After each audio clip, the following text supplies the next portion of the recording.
අවුරුද්දක අවසානයක් අලුත් අවුරුද්දක ආරම්භයක්. අවුරුද්දක් පටන් ගනිද්දී හැමෝම හිතනවා ජීවිතය අලුතෙන් පටන් ගන්නවා කියලා. ජීවිතේ වෙනස් කරනවා කියලා. ඒ විශ්වාසයෙන් 2026 අවුරුද්ද පටන් ගන්න ඔයාට 2026 දිනන අවුරුද්දක් කරගන්න විදිහ.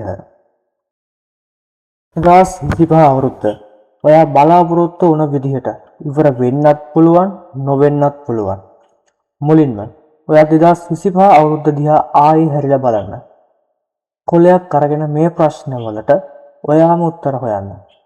2025 දී මන් ඇති කරගත්තු හොඳ පුරුදු මොනවාද? මන් ලබපු ජයග්‍රහණ මොනවාද? මන් ඉගෙනගත්තු දේවල් මොනවාද? මන් ඇබ්බැහි වෙච්ච දේවල් මොනවාද? මගේ අතින් වුණු වැරදි අඩුපාඩු මොනවාද? මේ හැම දෙයක්ම ඔයාගෙන්ම ප්‍රශ්න කරන්න ඕනේ.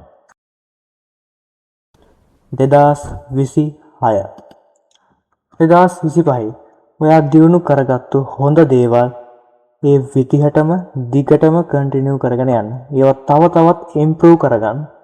ඒ වැරදි දේවල් වලින් අයින් වෙන්න. 2025 අවුරුද්ද ඔයා නොහිතපු විදිහට බලාපොරොත්තු කඩ වුණ විදිහට අවසන් කරන්න හේතු වුණු දේවල් ඔයා 2026 අවුරුද්දට ගේන්න තියා හිතන්නවත් එපා. ඒ වැරදි දැන්ම හදාගන්න. වැරදි වලින් ඉගෙනගත්තු පාඩම් ජීවිතයට එකතු කරගන්න. 2026 අවුරුද්ද සාර්ථක අවුරුද්දක් කරගන්න. 2026 අවුරුද්දට මේන් ටාගට් 3ක් තියාගන්න. ඒ වෙනුවෙන් මහන්සි වෙන්න. 2026 අවුරුද්ද ඉවර වෙද්දී ඔයා ඒ ටාගට් 3ම අනිවාර්යෙන්ම ඉවර කරනවා කියන දැඩි වීරිය තමන් තුලින්ම ගොඩනගා ගන්න. මාසයක් පටන් අරන් අවසන් වෙනකන් කිසිම අරමුණක් නැතුව ඔහේ ගෙවලා දාන්න එපා.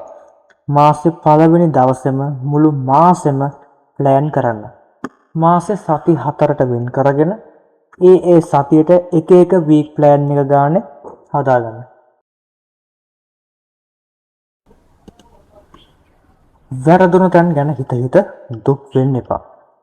ඒ දේවල් වලින් ඉගෙනගත්තු දේවල් ජීවිතයට එකතු කරගන්න. සමහර අය අතීතය ගැන දුක් වෙනවා කිසිම තේරුමක් නැති විදිහට අතීතයත් එක්ක ජීවත් වෙනවා. ඒ තේරුම් ගන්න අපිට කවමදාවත් අතීතය වෙනස් කරන්න බෑ. වෙනස් කරන්න පුළුවන් දේ තමයි අපේ අනාගතය. අතීතේ වුණ හැම අඩුපාඩුවක්ම හැම අභියෝගයක්ම අපිට අපිව තව තවත් ශක්තිමත් කරන්න. ඒ වැරදුන තැන්වල ඒ අභියෝගවල සැඟවිච්ච පාඩම් ඕන තරම් තියෙනවා. ඒවා ඉගෙන ගන්න.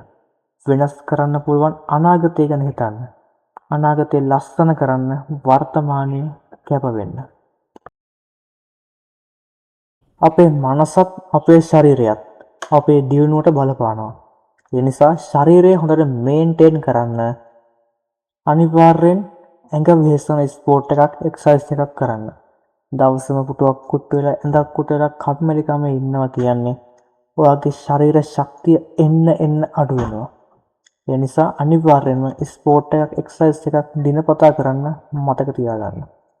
ශරීරය වගේම තමයි මනසත් මේන්ටේන් කරන එක අත්‍යවශ්‍යයි. ඒ නිසා අඩුම දවසකට විනාඩි 10ක්වත් භාවනා කරන්න. මනස රිලැක්ස් එකේ තියාගන්න. ජීවිතයේ වැදගත් පොත්පත් කියවන්න. පොත්පත් කිව්වේ නවල් එහෙම නෙමෙයි. ජීවිතයේ වැදගත්කමක් තියෙන පොත්පත් කියවන්න. පොතක් කියවනවා කියන්නේම මිනිස්සෙක්ගේ අවුරුදු ගානක අත්දැකීම් අඩු කාලයකින් තමන්ගේ ජීවිතයට ගන්න පුළුවන් විදිහක්. මොකද පොතක් ලියන්නේ අවුරුදු ගානක් පරීක්ෂණ කරලා අත්දැකීම් එකතු කරලා. ඉතින් තමන්ට අඩු වයසින් අවුරුදු ගානක අත්දැකීම් ජීවිතයට එකතු කරගන්න පුළුවන් හොඳම විදිහ තමයි පොත්පත් කියවන එක. ඔයාගේ ටයිම් එක නාස්ති කරන්න එපා. කතාවක් තියෙනවනේ කාලේ රන් හා සමානයි කියලා. ඒත් ඒ කියමන වැරදි. රත්තරන් වාගේ ජීවිතෙන් වෙන් වුණොත් ආයෙ වට එක සල්ලි දීලා ගන්න පුළුවන්. හැබැයි ටයිම් එක ඔයාගේ ජීවිතෙන් මිස් වුණා කියන්නේ ආයෙ ඔයාට කවදාවත් ඒ මිස් වෙච්ච ටයිම් එක ගන්න බෑ. ඒකට හේතුව තමයි ටයිම් එක කියලා ගෙවිලා යන්නේ ඔයාගේම ජීවිතේ. ඔයා ජීවත් වෙන කාලය. ඒ පොඩි කාලෙන් උපරිම ප්‍රයෝජන ගන්න ඔයා පුරුදු වෙන්න ඕනේ. අනවශ්‍ය දේවල් වලට වෙලාව වෙන් කරන්නේ නැතුව අවශ්‍ය දේවල් වලට විතරක් වෙලාව යොදවලා ඔයාගේ ටයිම් එක කාර්යක්ෂමව පාවිච්චි කරලා ටයිම් මැනේජ්මන්ට් එක හරියට කරලා 2026 අවුරුද්ද සාර්ථක කරගන්න. ඔයාගේ අරමුණු, ඔයාගේ ලස්සන ජීවිතය ගැන ඔයාට තියෙන හීන මතක් කර කර නින්දට යන්න.